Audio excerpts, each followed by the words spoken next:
Esdras capítulo 1.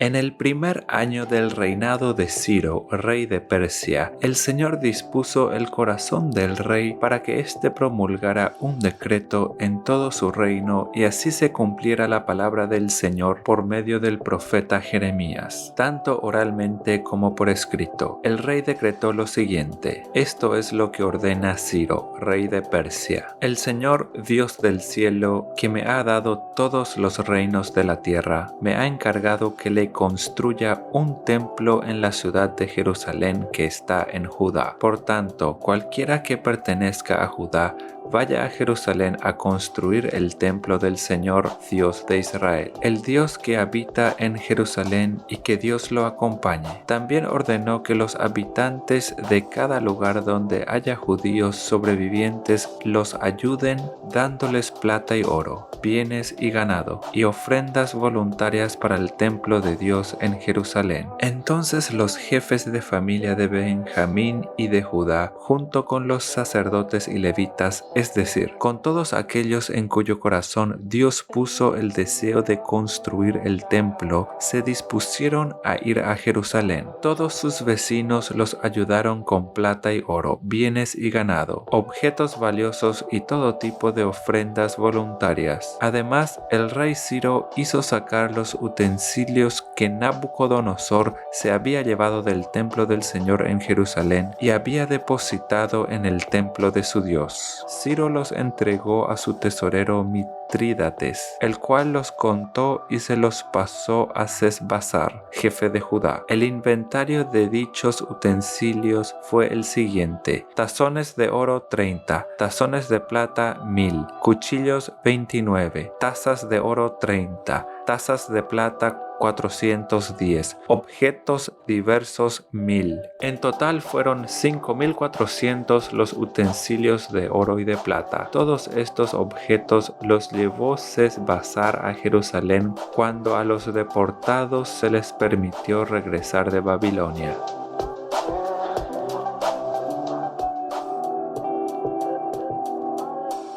Esdras capítulo 2.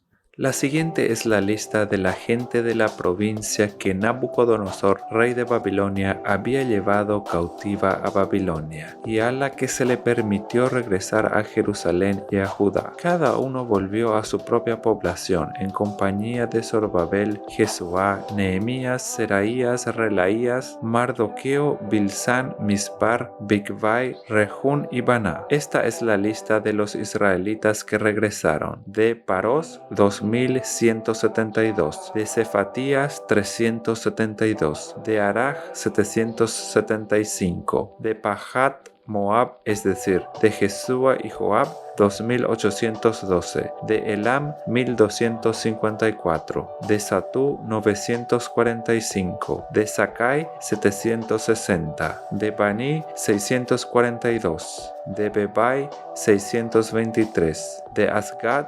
1222, de Adonicán 666, de Bigvai 2056, de Adín 454, de Ater, es decir, de Ezequías 98, de Besai 323, de Jorá 112, de Jasún 223, de Gibar 95, de Belén 123, de Netofa 56, de Anatot 128, de Asmavet 42, de Kiriat Jearim, Cafira y Berot 743, de Ramá y Geba 621, de Micmas 122, de Betel y de Ai 223, de Nebo 52, de Magbis 156, del otro Elam 1254, de Harín 320, de Lot, Hadid y Ono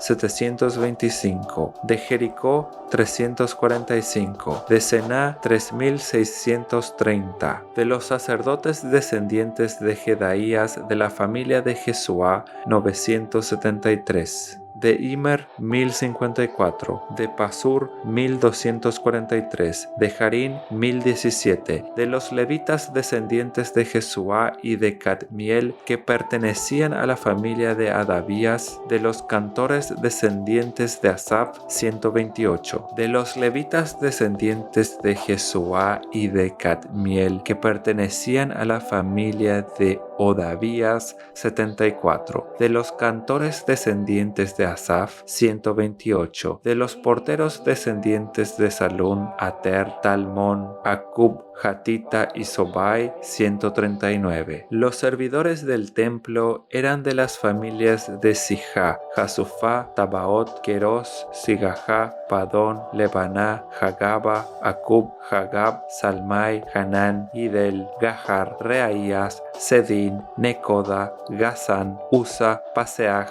Besai, Asena, Meunín, Nefusin, Bakbuk, Jacufá, Jarjur, Baslut, Mejida, Jarsa, Barcos, Sísara, Tema, Nesiah y Hatifa. Los descendientes de los servidores de Salomón eran de las familias de Sotai, Soferet, Peruda, Jalá, Darcón, Yidel, Cefatías, Hatil, Pokeret, Asebayín y Amón. Los servidores del templo y de los descendientes de los servidores de Salomón, 392. Los siguientes regresaron de Tel Melach, Tel Harsá, Kerub, Adón e Imer, pero no pudieron demostrar ascendencia israelita. De los descendientes de Delaías, Tobías y Necoda, 652. De entre los sacerdotes, los siguientes tampoco pudieron demostrar su ascendencia israelitas. Los descendientes de Jabaías, Cos y Barzilai, este último se casó con una de las hijas de su galaadita llamado Barzilai, del cual tomó su nombre. Estos buscaron sus registros genealógicos, pero como no los encontraron, fueron excluidos del sacerdocio. A ellos el gobernador les prohibió comer de los alimentos sagrados hasta que un sacerdote decidiera su suerte por medio del Urim y el Tumim. El número total de los miembros de la asamblea era de 42.360 personas, sin contar a esclavos y esclavas, que sumaban 7.337, y tenían 200 cantores y cantoras. Tenían además 736 caballos, 245 mulas, 435 camellos y 6.720 burros. Cuando llegaron al templo del Señor en Jerusalén, algunos jefes de familia dieron donativos para que se reconstruyera el templo de Dios en el mismo sitio.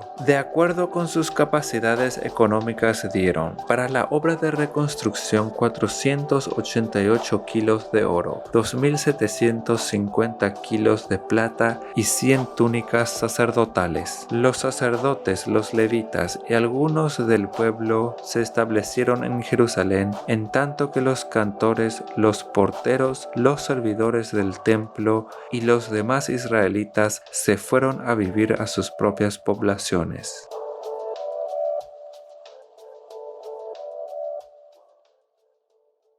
Esdras capítulo 3.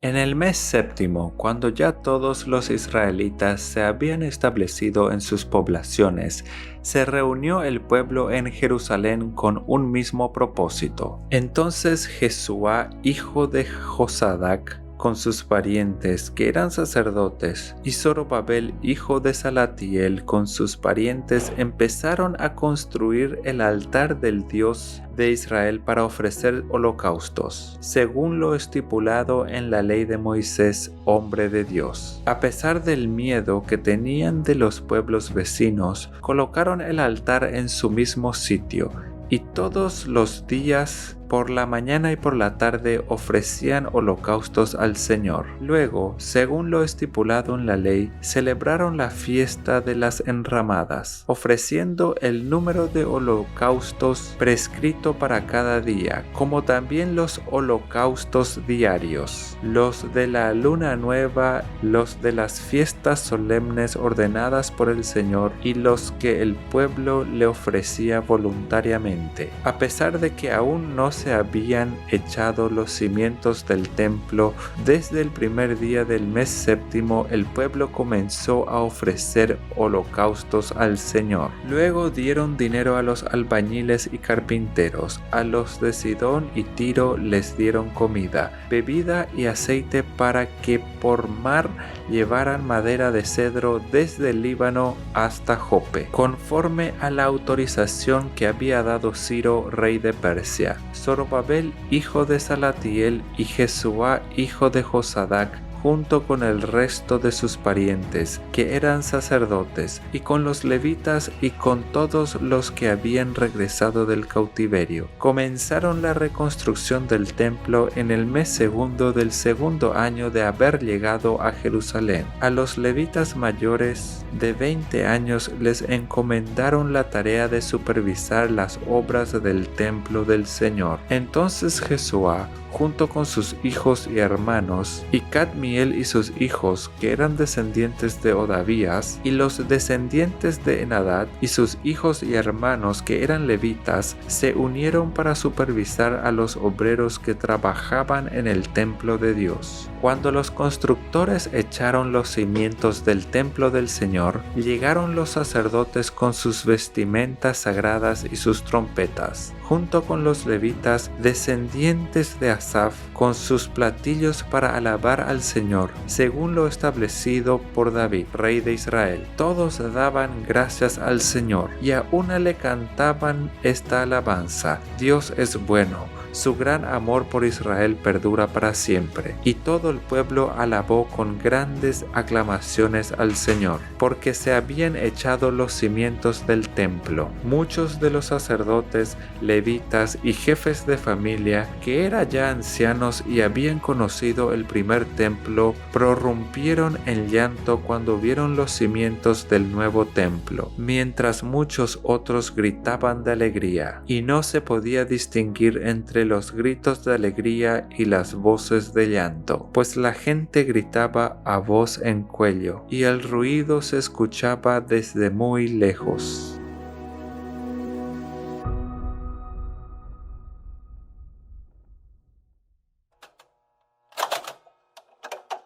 Hebreos capítulo 12. Por lo tanto, ya que estamos rodeados por una enorme multitud de testigos de la vida de fe, quitémonos todo peso que nos impida correr, especialmente el pecado que tan fácilmente nos hace tropezar, y corramos con perseverancia la carrera que Dios nos ha puesto por delante. Esto lo hacemos al fijar la mirada en Jesús, el campeón que inicia y perfecciona nuestra fe. Debido al gozo que la esperaba, Jesús soportó la cruz sin importarle la vergüenza que ésta representaba. Ahora está sentado en el lugar de honor, junto al trono de Dios. Piensen en toda la hostilidad que soportó por parte de pecadores. Así no se cansarán ni se darán por vencidos. Después de todo, ustedes aún no han dado su vida en la lucha contra el pecado. ¿Acaso olvidaron las palabras de aliento con que Dios les habló a ustedes como a hijos? Él dijo: Hijo mío, no tomes a la ligera la disciplina del Señor, y no te des por vencido cuando te corrige, pues el Señor disciplina a los que ama y castiga a todo el que recibe como hijo. Al soportar esta disciplina divina, recuerden que Dios los trata como a sus propios hijos. ¿Acaso alguien oyó hablar de un hijo que nunca fue disciplinado por su padre? Si Dios no los disciplina a ustedes, como lo hace con todos sus hijos, quiere decir que ustedes no son verdaderamente sus hijos, sino que son ilegítimos, ya que respetábamos a nuestros padres terrenales que nos disciplinaban. ¿Acaso no deberíamos someternos aún más a la disciplina del Padre de nuestro espíritu y así vivir para siempre? Pues nuestros padres terrenales nos disciplinaron durante algunos años e hicieron lo mejor que pudieron. Pero la disciplina de Dios siempre es buena para nosotros, a fin de que participemos de su santidad. Ninguna disciplina resulta agradable a la hora de recibirla. Al contrario, es dolorosa, pero después produce la apacible cosecha de una vida recta para los que han sido entrenados por ella. Por lo tanto, renueven las fuerzas de sus manos cansadas y fortalezcan sus rodillas debilitadas. Tracen un camino recto para sus pies, a fin de que los débiles y los cojos no caigan, sino que se fortalezcan. Esfuércense por vivir en paz con todos y procuren llevar una vida santa, porque los que no son santos no verán al Señor.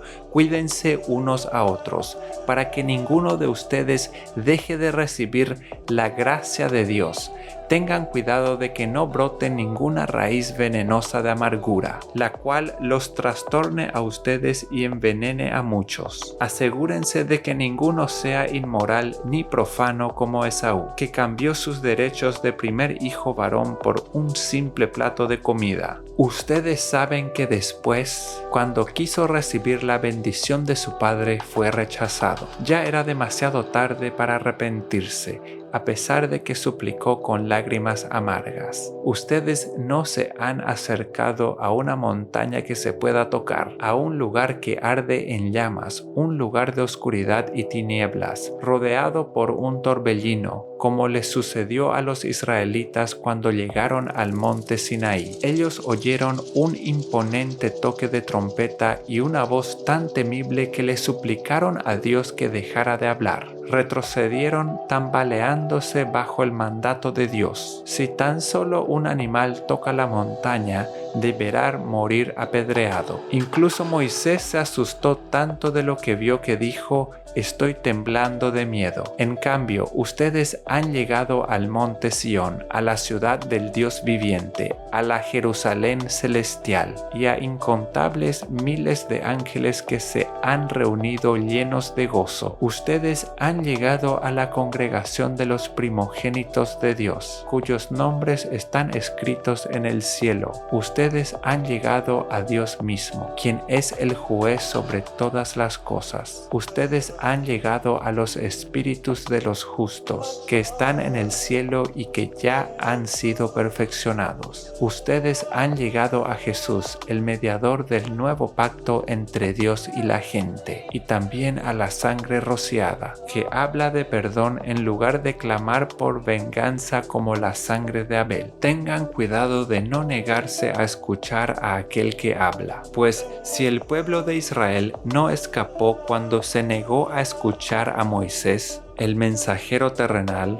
ciertamente nosotros tampoco escaparemos si rechazamos a aquel que nos habla desde el cielo. Cuando Dios habló desde el monte Sinaí, su voz hizo temblar la tierra, pero ahora Él hace otra promesa. Una vez más, haré temblar no solo la tierra, sino también los cielos. Eso significa que toda la creación será agitada y removida, para que solo permanezcan las cosas inconmovibles, ya que estamos recibiendo un reino inconmovible. Seamos agradecidos y agrademos a Dios, adorándolo con santo temor y reverencia, porque nuestro Dios es un fuego que todo lo consume.